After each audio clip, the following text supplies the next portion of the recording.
Welcome to a new episode of Cool Girls Create. It's your girl T Westbrook, and I am here with someone who is very special to me. We went to the same HBCU, and I consider her to be a fellow marketing girl. Okay. Her name is Salina Fountain. Welcome, Salina.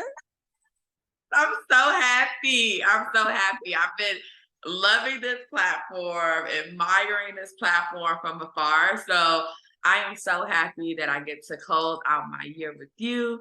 So happy that two Black girls that are creatives and business moguls get to connect and fellowship. I'm just so happy. This is the perfect way to end my year. So thank you for inviting me.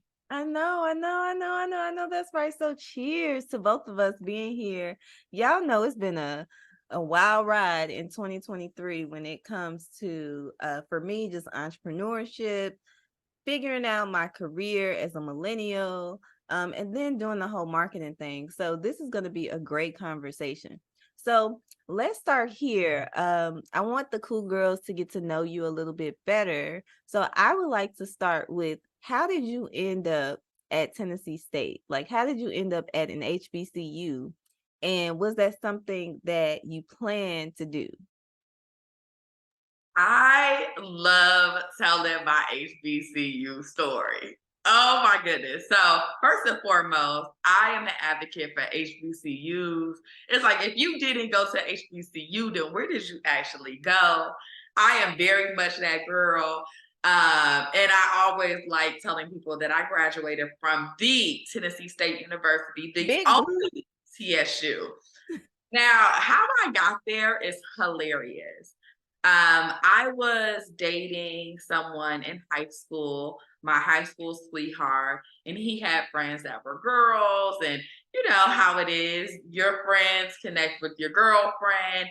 And anyway, I ended up befriending one of his friends. She ended up going to North Carolina A&T. I had never been on a campus of an HBCU before, but she invited me to homecoming. Change your life, didn't it? Girl, changed my life. Okay. So I went to homecoming at North Carolina A&T. Shout out to G-Ho. I mean, G-Ho is one of the best homecomings. When they say greatest homecoming on earth, I agree. Now, I love my alma mater, so I can't say that it's in competition, but G-Ho is amazing. So anyway, I went to G-Ho, took the Greyhound bus from Detroit all the way to North Carolina Ooh. by myself. I was on the Greyhound for hours just to go to the homecoming. I got on multiple Greyhound buses. And when I am For telling those. you, it was a time well spent when I got there. I remember walking around just with heart emoji eyes. It was my first time seeing the deltas, and I was just so young and just so not aware of anything. I was stepping on their plots to say hey because I'm so friendly. Girl, they was looking at me like, you know, here. But I just had such a good time. So after I left G-Ho, after I left the greatest homecoming on earth, baby, I didn't care what HBCU I went to. I just knew I needed to go to one. So I applied for literally about 50 HBCUs and just went down the list. Oh, Tennessee wow. State University actually accepted me. Now, I do want to take a step back because I know that, and I pray that someone that's watching this is in high school or they're thinking about going to college. And I would like to say that it is God's will that I went to a HBCU and that I was thriving in school because in high school, I wasn't a scholar. Oh, wow. So I was that's actually, interesting. yes, in fact, I was actually one of those teenage girls that you would consider a troubled child. You So know, the bad girls always come out good. The bad girls always come out good. I was a trouble child too. I guess I was considered a trouble child. Girl, it's so interesting that you say that because I'm thinking about my high school experience. And I don't know about you, but I went to a high school that was considered like an inner city high school. So it was just a public school in a not so great area. And so I had to fight a lot as a teenager. I used to carry a lock to school to just like feel safe and put it in my pocket. And so it wasn't, to me, I felt like I was intelligent, but it just wasn't the right environment for me to like thrive. How was it for you? So I feel now I did go to some pretty well high schools. Like I went to a lot of, well, all of my high school experience, I went to suburban high schools. So when I was in Chicago, I lived in Oak Park. So I went to Oak Park with Forest, which is one of like a very prominent high school. When Mm-hmm. I moved to Michigan, I went to Utica High School, which Utica High School, that's when I really became like a it girl, I would say. Like I really found myself more, and it was an amazing experience. Like my high school experience changed. But what I will say, looking back, and especially as I'm someone who is a millennial that doesn't have children yet, but want to have children, I think to myself, why was my experience academically not that consistent or well in those environments? And I would say the same for you. It just wasn't the best learning environment because everybody learns differently, Right. right? People consume information differently. So I get really excited when I hear people talking about homeschooling more, or is it The Montessori? Montessori. Mm-hmm. Yes, Montessori like schooling. even those type of schools for people that are creative, like we have Yes. a way of thinking and processing information. Yeah, And when girl. I got to my HBCU, it was exactly that. Things were hands-on. We were solving real life problems. The environment made you want to level up. I'm sitting next to people like you, and you don't want, one thing about it, you do not want to be a girl at an HBCU that's not smart. And Because that's we not looking at you like, what? But so you made me think of a question though. So so I'm left-handed. So when Mhm. you said like learning differently, like I've had to adapt to the world from as long as I can remember just being a left-handed person. But what I wanted to ask you about was, so when you were in school, you were talking about like just solving real world problems and things like that. Do you think your experience helped shape like how you took your approach to your career? So for me, like I had the traditional HBCU experience where, meaning like I had to deal with financial aid. I got kicked out. I lost scholarships. I had to like really find myself and become more independent.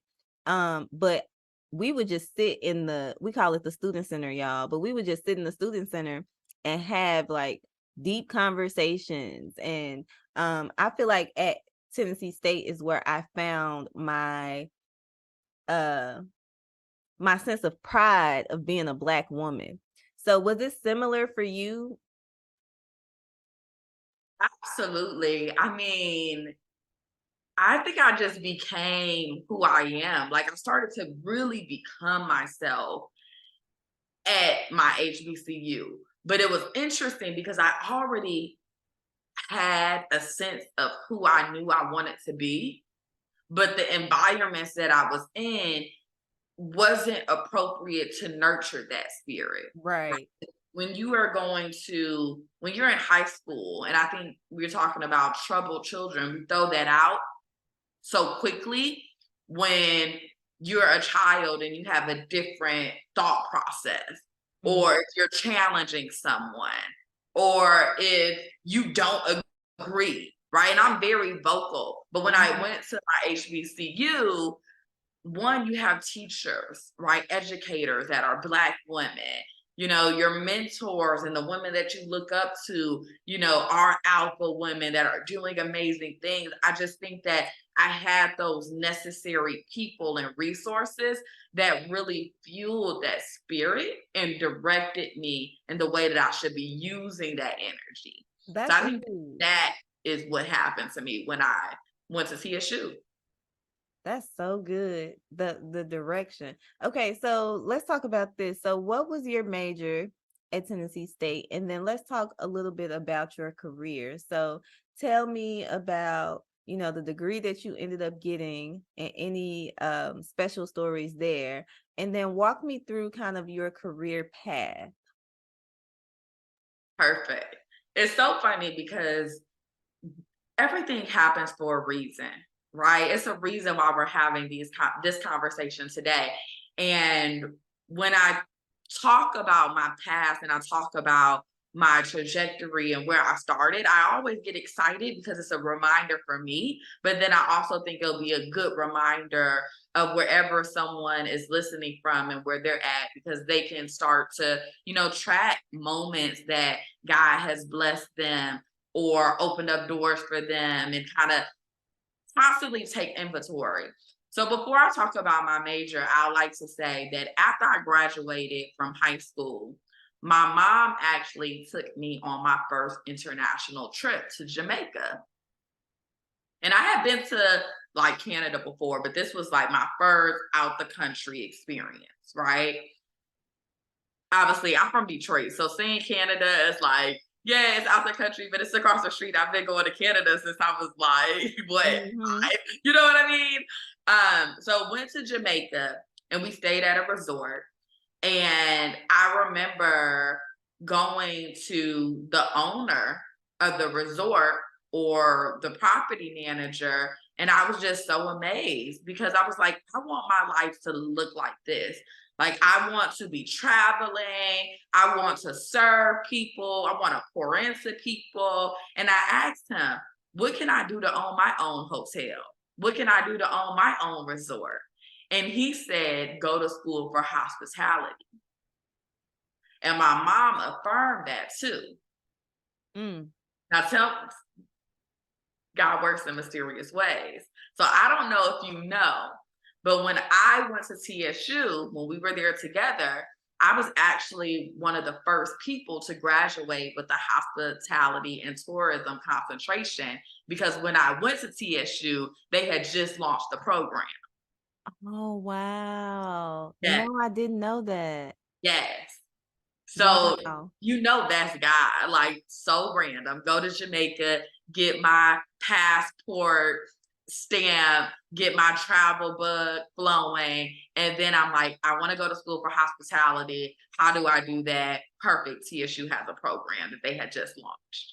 That is So so I got good. my degree in business administration with a concentration in hospitality and tourism. Gotcha. So what happened once you got that degree and you wanted to jump into your field? Perfect. So I'm a hustler, Period. right? I'm a hustler. I knew for a fact that when I graduated, I wanted to have a job right after college. That's something that I kept in mind. Like, okay, what can I do to set myself up for success, especially during like my junior and senior year? We're talking about career planning and things of that nature. So once I got to that realization of, hey, you're going to be graduating, what's going to happen next? I was really active. So I did the internships. I worked at Hilton Worldwide. One of the board members of the hospitality and tourism program at TSU was also a VP of Hilton Worldwide. So I worked at Hilton in Nashville. Nashville is a very big tourism place.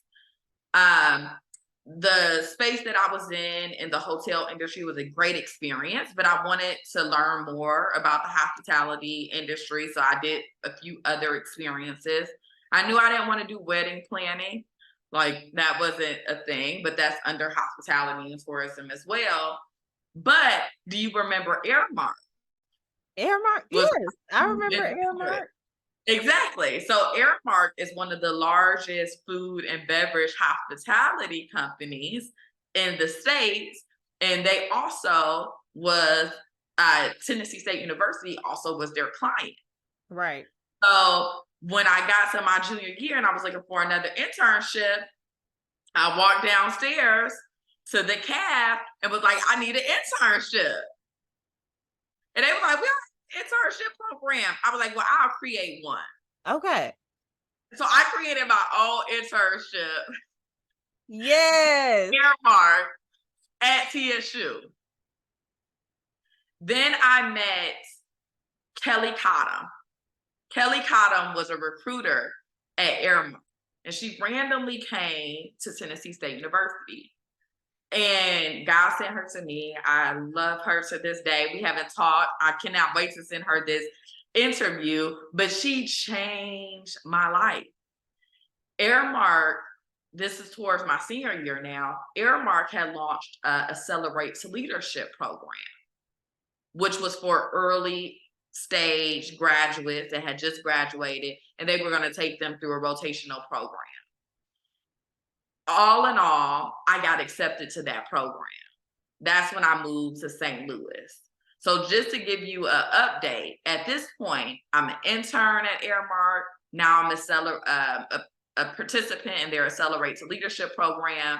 Now I have 2 years of work experience working for the same company, and I started working for them as an intern at TSU. See, it's so many nuggets there that can be just reiterated, like the power of innovation, right? So similar to you, there have been so many times in my career where I've had to create the opportunity, or better yet, because what do they say? If you prepare for the opportunities, then like you're always ready. So I love the fact that you, and so many times, and starting even in your college career, you created opportunities for yourself and you knew where you wanted to end up, but you tried out some different things. So I think that's so important.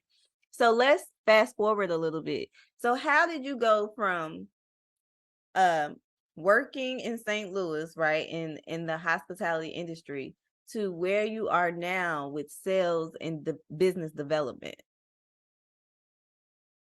Perfect. So when I went to the Accelerate to Leadership program with Airmark, my focus was doing outside sales in St. Louis. So pulled up to St. Louis straight out of college, had my little what is it, a studio downtown St. Louis, living the best life because cost of living is super cheap. And my skills that I was building in the Accelerate to Leadership program was sales focused. I was an account executive essentially. And it was really well. I enjoyed it. I closed some enterprise deals. I would be going up to different companies and talking to accounts payable and business owners and C-suite, all of the good stuff. But the program was coming to an end. So for me, I would always say I'm a loyal millennial. I'm one of those people that has stayed at a company for a long time. So another opportunity opened up at Airmark, which was a marketing manager opportunity, a marketing manager opportunity in California. Ooh, And yes. I remember I seen it. I was like, this is what I want to do. This is what I want to do. Because even when I was in sales, I used to love putting together the marketing and sales materials and putting together the newsletters and things of that nature. And I was like, I really want to do marketing. It's so funny. I always go back and forth. So ended up getting the opportunity, even though I was told, hey, that opportunity is going to be very competitive. You may not get it, all of that, right? I had some amazing letter of recommendations. And this is why it's so important to do the job that you have really well, build relationships, because those are the people that are going to advocate for you. And my team in St. Louis went hard for me to get the role in California. So I ended up moving to California and I was working on the campus of California State University East Bay. And I was doing all things, I was a marketing manager, but I was leading all things sales, marketing, and business development. Now, the crazy thing about this is, remember that internship program that I had, right, at TSU? Right. I was reporting to a marketing manager. Now I am the marketing manager. I know. Look, you said, yeah, if y'all can't see me, I'm doing my little yes girl wave because this is like this for people who are wanting to get specifically into the creative industries, it's not always a clear path to take. So a lot of times you have to create those opportunities, like you said, but also build relationships. And this goes across any industry that you want to work on or whatever you're doing in your life. Relationships to me and my mentor, now I'm hearing my mentor, she always says relationships is currency, right? So and there was Yes, something that yes. Kanye West said, I heard him say a while ago, where he was basically saying that he wants to get to a point where his money isn't good, Mhm. meaning he can go anywhere in the world based on relationships, and they don't want to take his money because he has such a great relationship with them. And that just really stood out to me because a lot of times, whether we're going down the corporate path or the entrepreneur path, we like put ourselves in silos, or we may, maybe we step out on faith and get a mentor or a coach, but then beyond that, we're not really focused on building those relationships to have people in the room that are going to advocate for you when you're not in that room. So I love that you said that. So let's fast forward just a little bit. Well, not fast forward, but I wanted to ask you this question because I don't meet a lot of people who have worn the marketing hat and the sales hat. And now I'm talking to entrepreneurs or people who are working in that wheelhouse. Um, People confuse marketing and sales and think that it's just one big bucket of things. From your experience, can you break down for our listeners what you think is the primary difference between marketing and sales? Yes. And I will say it's so funny because my perspective may be a little bit different. I think that in order to be a really good marketer, you have to understand sales. Why do you say that? Expound, expound. You're making me excited. Yes, because I think that, for instance, if someone says that they're a marketer, right? Traditionally, and I would say people that have maybe a different thought process than me. Um, Say you are a marketer and you help small businesses market their brands. Those small businesses want to grow in their sales. So if you're just creating content, if you're just creating strategy and things in that nature because it looks good and it doesn't generate revenue, that's not an effective marketer, right? Right. So even when I, put myself or introduce people to my marketing background, I talk about growth marketing.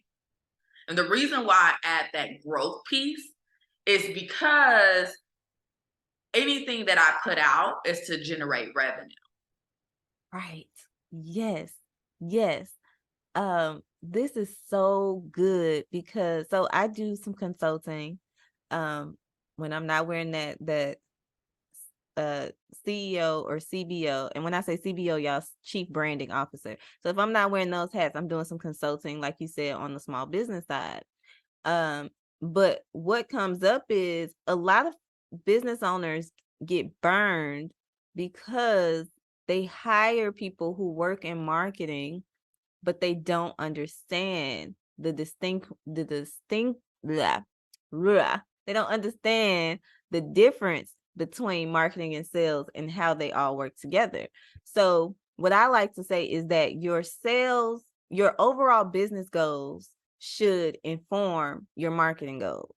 Meaning, I'm not going to sit down and talk to you about marketing if I don't understand what your sales goals are, um what your overall business goals are as far as growth, and what is it that you want to achieve with the business. Because like you said, creating great content that's all well and good, but if it's not getting any results as far as growth or impact, then why are we doing this?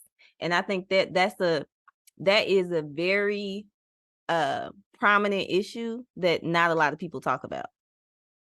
I agree. It's funny because I actually am an adjunct professor.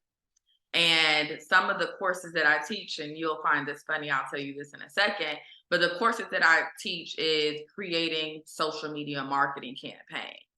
And all of my students, they get a crash course on selling in that course, right? My other course is writing social media content. They get a crash course on creating call to actions that drive revenue, right? And I'm an adjunct professor at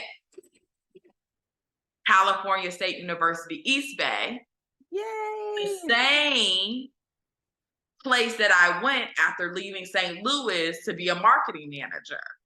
I built a relationship with my now mentor, sister, friend, business partner, who was actually the program director at California State University, East Bay. And I was doing so well as the marketing manager that they invited me to teach their students. Woo. This Yes. is why it's so important to build relationships and do the job that you were hired for well. And I think that that is something that has been like my secret sauce uniqueness is really focusing in on the job that I was hired for, right? And doing it really, really well to then advocate for myself, obviously, but then that opened up other opportunities as well. Yeah, that's so good. I like that you keep saying that. Do the job that you were hired to do and do it really well because, and this, again, this can be applied whether you are working Mhm. or you are in business ownership because results are the biggest, most influential marketing tool that you can use. Results, receipts. Okay. So if you, instead of you having to worry about constantly pitching yourself and trying to chase sales or clients or this or that, like Salina saying, focus on what it is that you were brought in to do it really well, and then build relationships. And your clients and customers or the people around you, those are the spokespersons. Those are the spokespeople for you. So now you talked about in order to be a good marketer, you have to understand sales. Now, let's talk about sales because I think sales is it's not difficult, but from what I've seen with my experience with working with small business owners, there isn't any business acumen there. So most people are learning on the fly of how sales are supposed to work, how to get better at it. And a lot of people make some missteps. So I want to talk to you, or I want you to share with our audience, like, what do you think the three biggest misconceptions are about sales? Yes. So I love coaching founders, and that's actually one of the things I do. So I coach founders and small business owners rather, on sales. So I do that through my platform, Coffee with Salina. I work with founders and business owners one on one, and I also have an accelerator that I take them through. Now, different businesses has a different go to market strategy, right? And when I say go to market strategy, that's a sales, marketing, customer success, all of the functions that sustain and drive a business. A lot of times, business owners and founders, they don't have that strategy of how to get to their ideal customer, right? So an example of that can be they don't have the proper sales enablement materials. And I say sales enablement, that can be as easy as an email list, right? Are you constantly emailing your customers or your prospects? And they don't even have that right in place. Another thing that small business owners or founders don't have is sales scripts, right? That's something that's, If I could shout. right? Not having a sales script is very important because sometimes you may not have, for instance, like an e-commerce business, right? E-commerce business, you may not need a sales script all the way. It probably could be useful in a way though, right? Um, but if you are a service-based business, right? I even will say realtors is a good example of this. Mm-hmm. You're a realtor and you never made a cold call before, right? You don't have a sales script. So having a sales script allows you to call people, allows you to have a guide of how to overcome objections, how to Mm-hmm. push the deal further in the sales cycle, right? So that is what sales is. Sales is not necessarily the most sexiest part of your business strategy, right? Creating a reel may be a little bit more cuter, right? But how to close the deal and close the loop is doing those other things, right? And Mm-hmm. sometimes, even if you can't do it yourself, which founder sales is important, small business owner sales is important. It's something that you probably have to do in the initial stages before you hire someone, right?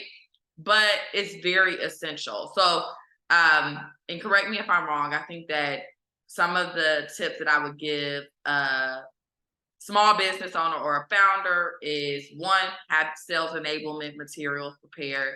Think as easy as the email list and sending out email, marketing campaigns is valuable. Following up on emails. And I think that too, one of the other small tips that I would give would be having a sales script and having a way to have conversations where you're talking with people that lead to revenue being closed. Yeah, this is so good because it's a couple of things. So when I was first trying to get to that six-figure mark as a business owner, everybody knows you want to make $100,000. That, look, before I knew what six figures was, like the real on it, I thought it was impossible, right? And so, and if you don't know, this is for Shop Black Fest. So this is a company that my husband and I run, and I'm talking to you, Salina, but also our audience. So we were just trying different things, and we invested. Well, I invested in a business coach. And one of the things that I invested in was, in particular, Facebook Messenger scripts and just some overall, basically it was just scripts. It was like different types of scripts. And it was the first, and it was kind of like this. I was like, oh, here's some scripts. They're like $7. And Greg is our sales guru. I was like, hey, try these scripts out. That was so pivotal for our business because once you have scripts, one, it saves you time, right? So a lot of times I'll get people that are like, I'll ask them, so when customers inquire whether they're sending you an email, like filling out a form on the website or whatever, what do you do? Well, I have to draft an email, right? No, you don't. You can create email scripts that are saved somewhere, and have somebody or yourself use those scripts to follow up with customers. You can use scripts for social media content. You can use scripts for so many things that will save time and help you run your business more effectively, right? So this is why it's so important for us to have these types of conversations, because I know, like you said, words like call to action and go to market strategy and a couple of other things, but when I'm talking to small business owners, specifically people who look like us, they don't know what they don't know. So this is why, again, this conversation is so important, because I feel like a lot of times we're spinning our wheels trying to figure out how to grow the companies that we've started, but we're not tackling the fundamental business uh, foundation that will help you get there. So going back to the sales conversation, and like, let's talk about just the growth marketing or just that little wheelhouse when it comes to business development. Tell me a little bit more about what your experience has been in that arena. So what have you seen work for some of the clients that you've had, or what are some of the biggest mistakes that you've seen when people are implementing these sales tactics? So I think that first and foremost, business owners, founders, they have great ideas, right? We have great ideas, but it's super important in order to get what you want from whoever you're talking to, an expert. We have a hard time of listening. Wait a minute, how we get here? So I think that part alone will cause a lot of stress to not be a part of the thing, So right? can you explain a little bit more? What does listening mean? When you say we have a hard time listening, because let's have a y'all, if y'all have been following this podcast, we get real. Like this is real talk because everybody likes to do this fluff foo Hello. and we're not getting any results. So what do you mean by not listening? So an example, I think it'll be better for me to share an example. When I work with doing consulting, my favorite clients are clients that are aware that they don't have any idea about growth, marketing, or sales. I love those people. We work well. They get what they want. I get what I want. They ask no questions. They just are living their best life, right? I have one client, it's a laundromat enterprise business, and he is just like, I don't know, whatever, just do the stuff. And what I'm doing for him is I started off doing all the marketing and sales for his laundromat, but I actually have had him start creating a book of how to launch a laundromat business and also a course on how to launch a laundromat Come on, business. multiple streams. This is something that I brought to him. And he's like, oh, yeah, absolutely. But he gives me that expertise space to create and build and almost be a partner within his business for him.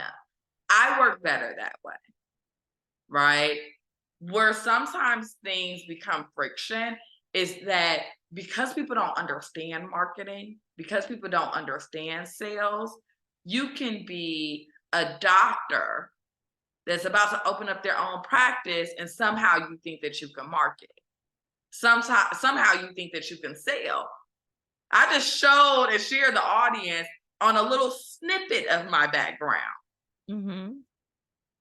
A little snippet. That wasn't even, we went to the beginning of my career. So now there's friction because you think that because you know and have a personal TikTok, you understand sales and marketing. Those are the clients I'm like, I can't do this.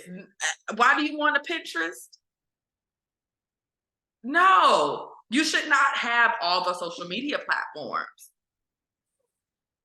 Yes, yes, yes. Because you know what? We're going to talk about it because there are so many resources and things out there to support small business owners. But I do find myself in very similar situations where I'm literally having to convince you of what to do, but I was hired with the expertise.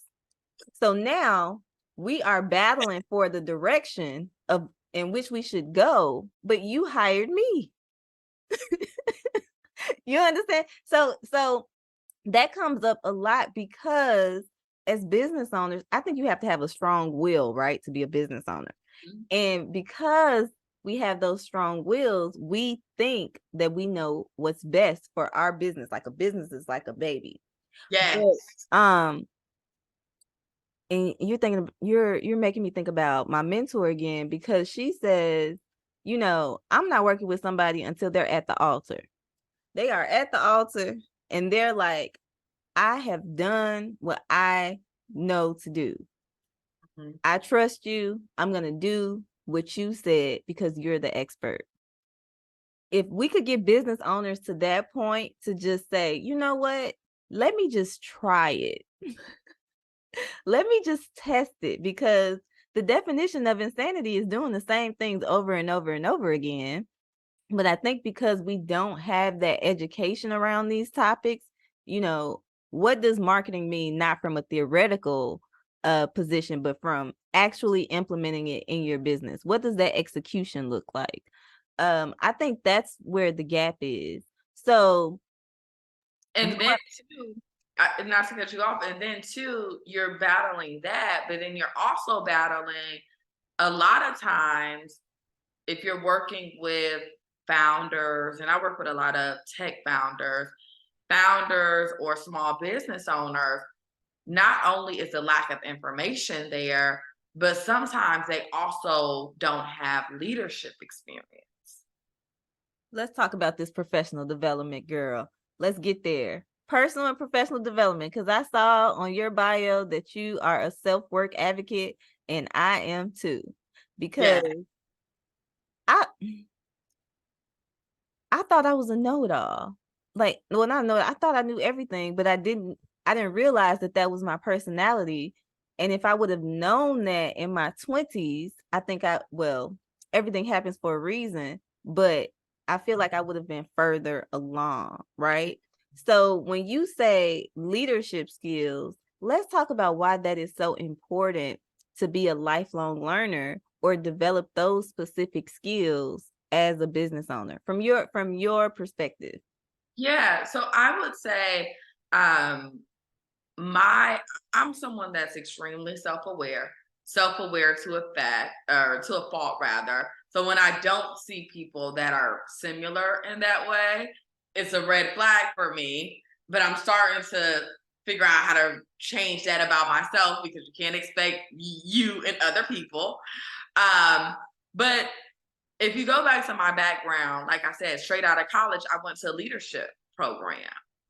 Then when I pivoted and started working in tech, because I used to work at Yelp, and I know we're going to get there, I did another leadership program to become a manager. So I've constantly had these leadership programs to develop myself as a leader that was very intense. So giving feedback, receiving feedback, managing people from behind, all of those things are very important. And then when we get into spaces of entrepreneurship and startups, right, we're hiring people, but we never had the skill to lead people. So now we're in like a position where we're dictating, and you don't get the best return on investment that way. Because if you're constantly turning over talent, especially if you're a startup or you're a small business, then there'll be a lot of holes in your processes. Yes. And that's hard to fill up if you are constantly losing people. Ooh, I'm gonna share a personal story, and then we're gonna just dive deeper into what you were talking about with your experience at Yelp and some of the other places. But so I got my first company up to 6 figures, and then I was like, okay, it's time to hire people, right? So this was 2 years ago. I'm like, I'm ready to go. Let's hire people. So we ended up having about 7 people on the staff. Now, for a big company who has hundreds of people or they have full-time employees, this is a drop in the bucket. But for someone who is just starting out, managing 7 people without established processes um was, how do I say this in a politically correct way? It was I don't cuss on my show, but it was a fuck fest. It was a shit show. It was it was all the things that, like, the worst thing that you could think of, that's what it was. And it wasn't, and when I was uneducated about, oh, there's a gap in my leadership skills, there's a gap in our processes, there's a gap in communication, I was able to see those things and then go figure out what it is that I needed to do. But before then, I was blaming my staff. Let's just be real. I'm like, why y'all can't get it together? Or I'm doing the coaching, I'm doing this, but why aren't I getting the results? Why aren't we getting the results as a team? And what I found was, as a business owner, one, you start off and you're doing everything yourself. Like that's a natural thing. I actually encourage people to learn to do all of the parts of the business. But then we don't do a transition where now you're focused on having the business run without you and grow without you having to wear all of the hats. So in my story, I was not transferring the knowledge. Our leadership team was not transferring their knowledge to our staff, and we hadn't fully developed processes. So when we say processes, y'all, we are literally talking about the important steps that make your business go round, the important steps that make your business run every day, that generate revenue for you. Like having those things listed out, having a plan. So because of that, we not only had turnover, we had to like let people go, and we ended up in a lot of debt because the work wasn't getting done. We weren't getting the results. So if you're not making money and you have all of these people, your business is going in the red. So it was so many negative things that happened because I hired too early and I didn't establish the things that Salina is talking about when it comes to processes, learning how to manage people. And I would say the third thing that I learned is you have to position people to empower themselves as a business owner when you're building a team. You do not want to become the bottleneck, the red tape in your business, right? And I think that is a huge thing that affects us as business owners. What are your thoughts on that? Because I haven't shared that story, but because I was embarrassed. Because I'm like, but this is the real. This is things that you have to learn in your journey. And I would rather you learn it earlier than later. I think that that's so amazing. And I told you how excited I am for this conversation earlier on, but I'm as I'm talking to you, I'm also envisioning myself as a listener. And I think that what you're sharing with your audience, what you're sharing with everybody that's listening is just so valuable and so important. And it's very admirable to hear you talk and self-awareness. I think I love that about people. I love when people can talk about themselves in a way that is self-reflecting but healthy, right? Because that's important, especially as an entrepreneur. Because if you don't allow it, no one else is really going to give you the feedback. So you really have to be self-aware. You don't have a manager to report to, right? So they're not going to say, "Hey, your team X, Y, and Z." Like you have to be self-aware. So I think that that's amazing. Very much. I would add something else to this as well. If you don't have the processes in place, right, or the systems in place, I think that that is okay if you hire an expert to build that for you, right? So, for instance, I always tell founders that I should be the first person they hire. And the reason why I say that is because I can build out the go to market strategy, right? I can make sure that even if you don't have a chief of staff, that you have somewhat of the right infrastructure to enable your salespeople. Because if your salespeople, if you hire an account executive or a BDR and they're not closing revenue, they're going to come to you. So instead of them coming to you, someone who doesn't have sales experience, they probably should have a coach or someone that can actually help them. That's where I come into play, right? Building out that processes and then actually hiring and onboarding the right people. So, and I think that's the same even for me. I'm thinking about, and I've been doing some getting some costs out there. But for me, I am not a branding and marketing person at core. Growth marketing, yes, but branding, oh, I want things to look pretty, graphics and all of that. That's not me. That's not what I specialize in. But I have been searching and researching agencies Mm-hmm. that specialize in that, right? So then I can get their, costs and things in that nature.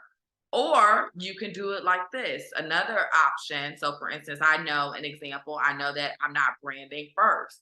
So I know an idea. I can create the strategy. But hey, maybe I can't afford an agency. I'm going to go on Fiverr, right? And find someone who actually is a specialist in this particular skill that I'm trying to solve for.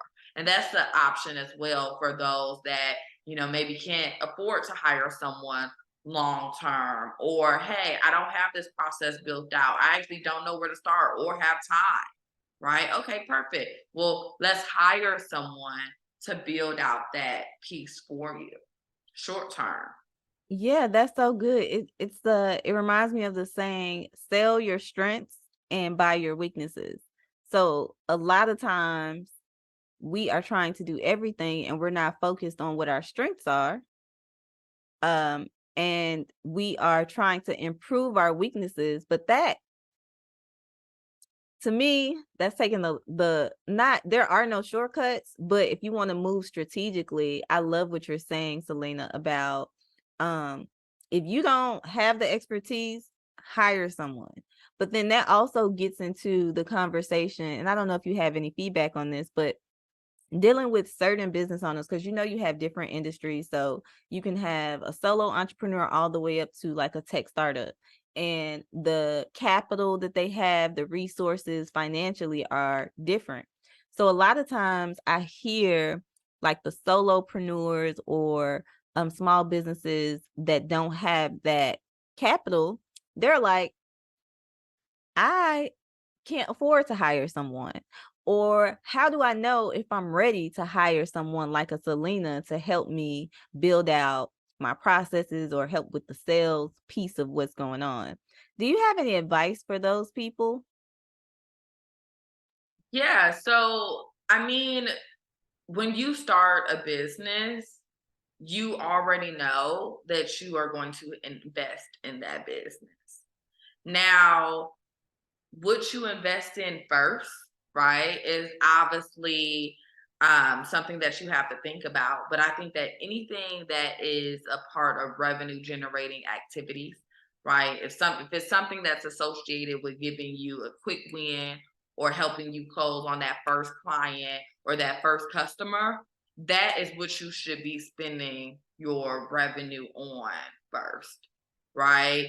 Obviously, like if you are doing something that needs a credential, right? Obviously, you would do that first, right? Like you have to get your credentials first. But after that, whatever's going to help you generate revenue, right? And I think that you know the things that you can do as a solo entrepreneur. You know what things you can do it yourself. And there's platforms and opportunities for that. Like I mentioned before, for instance, me, I have an accelerator with folks that, hey, I want to learn in the classroom. I probably don't have, 101 or consulting, right? Fractional consulting funds, but I do have the capacity to learn, right? That's a lot of people even that take my course creating social media marketing campaigns at California State University East Bay. Those are people that have the time to learn and then do it themselves. So I think that you have to understand how much time you have, what are your goals, right? And making sure that whatever you invest in early on as a business is going to generate revenue, it's going to generate a return on investment. That's so good. I can't look, yeah, I can't wait to break these clips out for this for this podcast, because it's just these are the things that people don't talk about, and it's just so important for us to just touch on those. So we've been talking for a while. I want to be mindful of your time. So I'm going to ask you this last question, and this is more so about your career. Like when you were working, like we mentioned Yelp earlier as one of the places, but let's dive into that part of your career a little bit more, just for the people who may be interested in moving into creative industries. But also, I'm just interested to learn some of the things that you've learned and some of the mistakes that you may be willing to share that you've like overcome when it comes to working in this particular industry. Yes. So after leaving Airmark for 4 years, I ended up working at Yelp. I always said I never wanted to be that person that didn't use my degree. So I wanted to make sure I worked at a hospitality tech company because that's where I got my concentration in. And I was working at Yelp for 4 years. So when it comes to talking to small business owners, I was facing doing that a lot because I was an individual sales contributor at the time, and I was constantly talking to business owners, helping them grow and market their platforms. So I just got a lot of information and understanding of the small business ecosystem in that way. As far as things that I've learned at that portion of my career, which is most recent, is that after I left Yelp, essentially I started doing my own thing, doing consulting, building brands and products myself. I wanted to get that itch out, and it's been amazing. But I will say that this is also was during the time that people were on social media, and I fell short to this by saying you could only be an entrepreneur or you can be a person that's working a 9 to 5. I will say that the more information that I know now is that that is extremely false. A lot of people are saying, "Hey, I want to be in creative. I want to do everything myself. I want to, build this enterprise business." And I think that you can definitely do that. However, I will say that I have met so many people that have built $500,000 brands and businesses while also working in their corporate function. You can do both. No one ever told me that, hey, if you quit your job and you're about to buy a house, that's probably going to change the trajectory of that, right? You have to have 2 years of work experience or 2 years of entrepreneurship experience for loan officers. That's things that they don't share on social media, Ooh, right? this is so good because when I quit my job back in, so it's going on 6 years now, I walked away from corporate because I felt like I had to make a decision of if I wanted to. At the time, I was breaking out into hives, and I Mm, worked in. So I have an accounting degree. If you don't know, for people who are listening or watching, I worked as a financial analyst in the health tech kind of space in banking, and I left because I was literally breaking out into hives. I was stressed, and I was managing my creative endeavors against my corporate job. And so I felt like, oh, I could always go back to corporate America. But beautiful. what I didn't anticipate was the struggle bus. Mm. Okay. And so a lot social media just glamorizes entrepreneurship. And I definitely am an advocate for telling people to follow their dreams, embrace their passions, and monetize those things. But I agree with you, Salina, that you can do both. It's no right or wrong way to build whatever it is, like build your life the way that you want it to be built. But it just has to work for you. Exactly. It has to work for you. So for me, I'm single, right? If you probably have a partner, it probably may be a different experience for you. And a lot of people don't talk about that. Um, you talked about the struggle bus. I'm gonna be honest. I'm not the girl that's gonna be trying to eat ramen and noodles. You say you're not the girl that's gonna do what? Ramen and noodles on the struggle bus to entrepreneurship. See, I'm her. But at least you know that, because you got to eat some ramen noodles. I done had to eat some ramen noodles. Hell, I might have some ramen noodles in my kitchen right now, because Oh, you literally have to be able to make those decisions.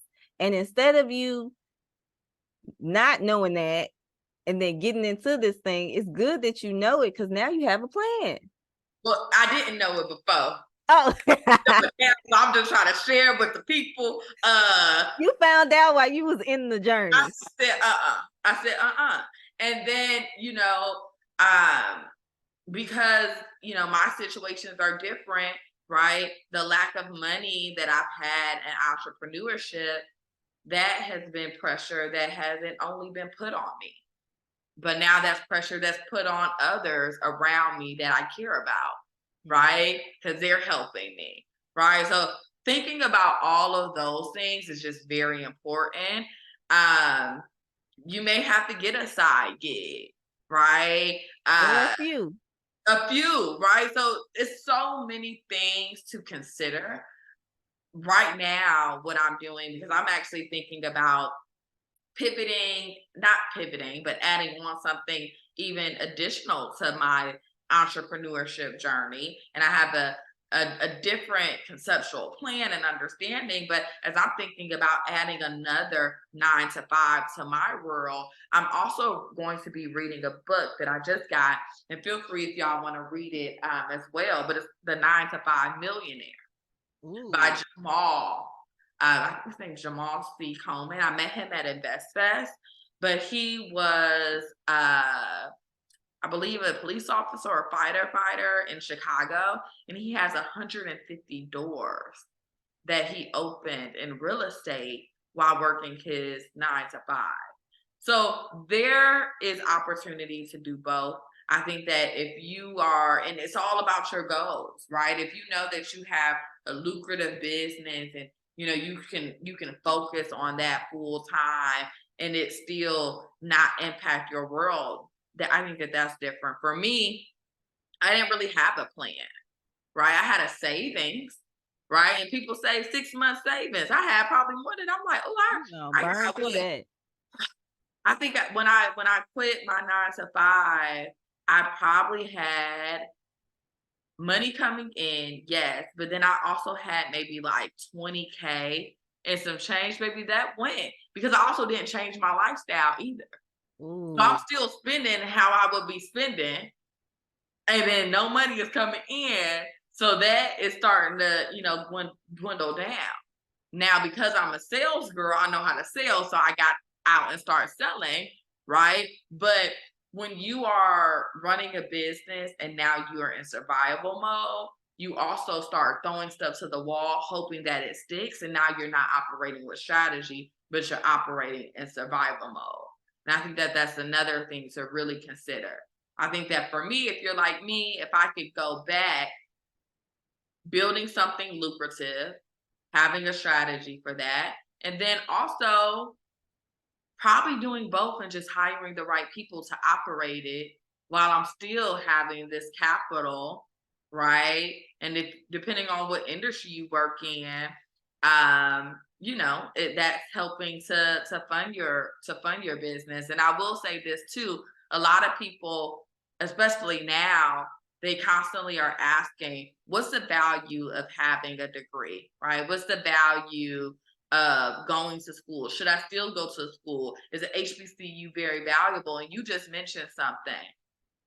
Even if you go to entrepreneurship, we can still go back to whatever careers we wanted. And I know multiple of my friends that have left, came back, and they left, came back to even making even more money. I would even say an example of that is my best friend. She was out entrepreneurship, had multiple children, accounting degree. Literally, I think she applied for 3 jobs and got one of the 3. I'm like, bro, this is why it's important, yes, to still get a degree. She was like, 3 jobs. I'm like, how do you? And then the job she had is not even like a regular job. She's like doing accounting for the government. You know what I mean? So it's like having a degree is important for those reasons. But then, two, relationships like this, right? Where we can have conversation, share our platform, you know, collaborate, share resources, things of that nature. Going to college, I would say specifically at HBCU, is an opportunity to build relationships and things of that nature. And we didn't even tell people how we actually met in our organization.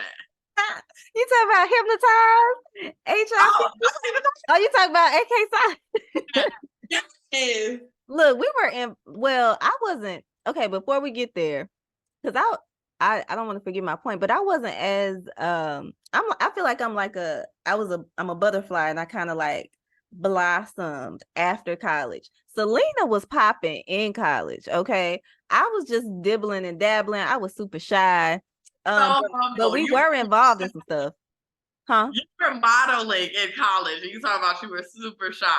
I was though. It's like Beyonce when she said like she has like an alter ego. Like I've been performing all my life, but then sitting down and having intimate conversations. And you remember I told you I came from, so I'm from Chicago too, y'all. That's the other thing. So I moved from Chicago to Memphis, and then I was like the outsider for a long time in my life. So I found my voice in college, but I don't think I actually like blossomed until after college because I'm just, that's the journey of just becoming more comfortable in your skin.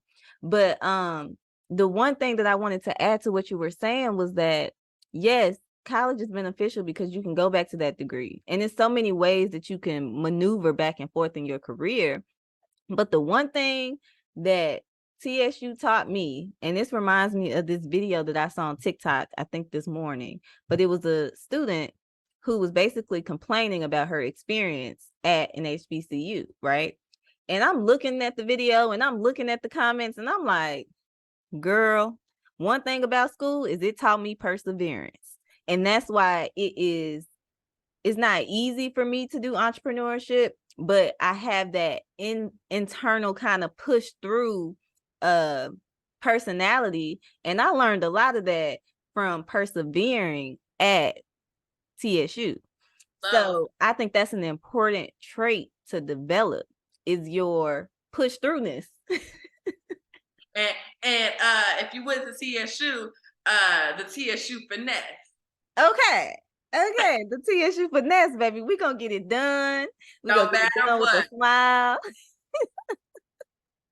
No A matter, and P we gonna turn word. up after too. You said what? And we gonna turn up after too. Okay. Look. And so you said a couple of things, and then I wanna while I'm just kind of reiterating some things that you said, just think of a word that you can close us out with, something that you can leave with our audience. That will empower them.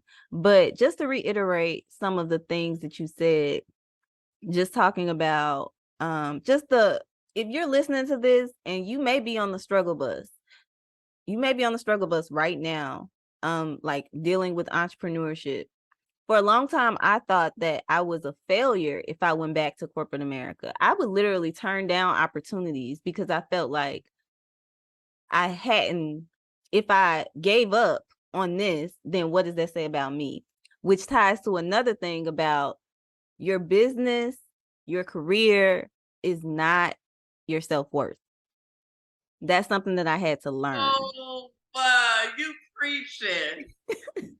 That's something that I had to learn because, like Salina's saying, you can build a business while you're working your 9 to 5, or vice versa. But it's all about what is going to be the most fulfilling for your life. So if you can build your life in a way where maybe you're doing multiple things, then I encourage that. But don't allow like the feeling of fear of failure to stop you from making the best decision for what's going to work for your life. So those are just my 2 cents. You ready to close us out, girl? Oh, you just hit the head on the nail. I know we're about to close out, but what you just said, your career is not your self-worth. I think that is definitely relatable to a lot of Black women that may be reading this. because my career and my success became a personality trait. Yes. Oh, I think I just got out of that this year, girl. Like with the help of God and coaching and just working on myself, because it's something that you have to realize. Because what happens is every time there's a downturn or a fire or a fuck up or whatever, you're beating yourself up about it. Or you're saying, oh my gosh, is this a representation of who I am? Right? But it has nothing to do with who you are as a person. It doesn't have anything to do with what you bring to the world, who God called you to be. It's more so about this is the journey that you're on, and shit happens. Life happens. So it's like once you can realize that, I feel like my life, like my days get brighter, because Yeah. it's hard to see the light at the end of the tunnel, because it's so much going on in the world and responsibility and adulting and business this, career this. And as a Black woman, we just be wearing all the hats and putting on all the loads.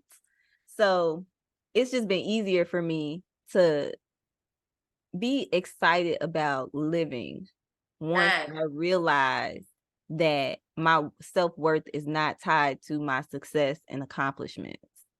No idols, no idols.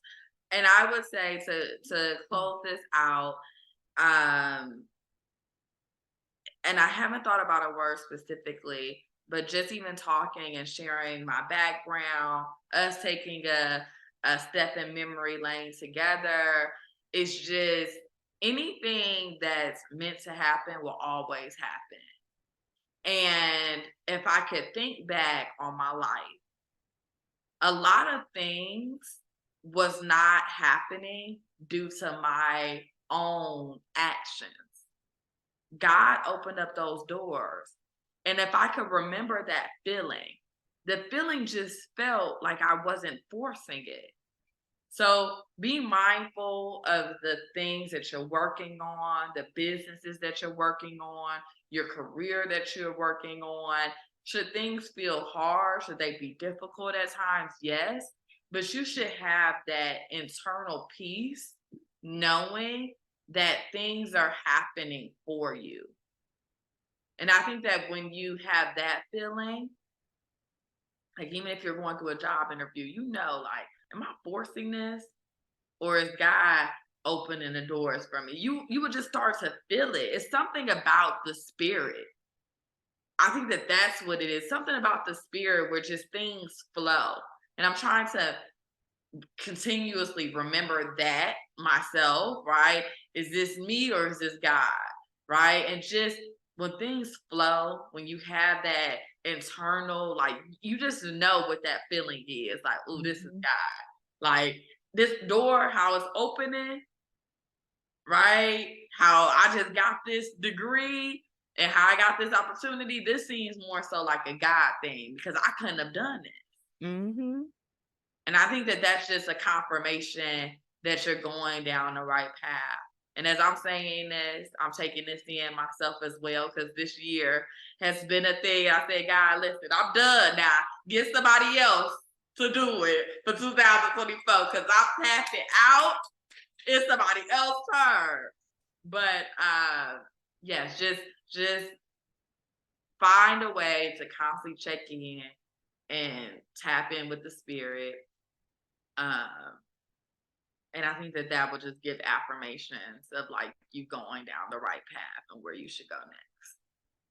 Yes, yes, yes. So to close us out with, the final word, and I'm just basically following up on what Salina said. If you're listening to this, you're on the right path. You're on the right path, and there is a light at the end of the tunnel. And we just appreciate you, Salina, for joining us. And this conversation was just so, I don't know if refreshing is the word. It's just like, it just felt good. It kind of felt like therapeutic. It's Yes, I felt that way too. a little Like I therapy session. heard that sore throat at first. I'm like, I'm healed. Yeah, so if you're tuning in to this episode of the Cool Girls Create podcast, we thank you for joining us. And Salina T signing out. Peace. Bye.